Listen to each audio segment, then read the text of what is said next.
The jet is so smart, it performs self-diagnostics mid-flight to reduce maintenance time.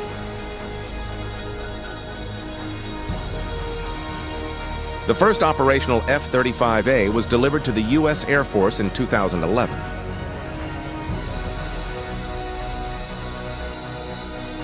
The first combat mission was flown by the Israeli Air Force in 2018.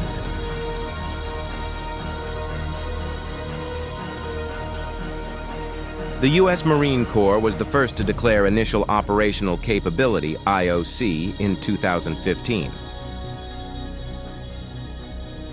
As of 2025, over 980 F-35s have been delivered worldwide.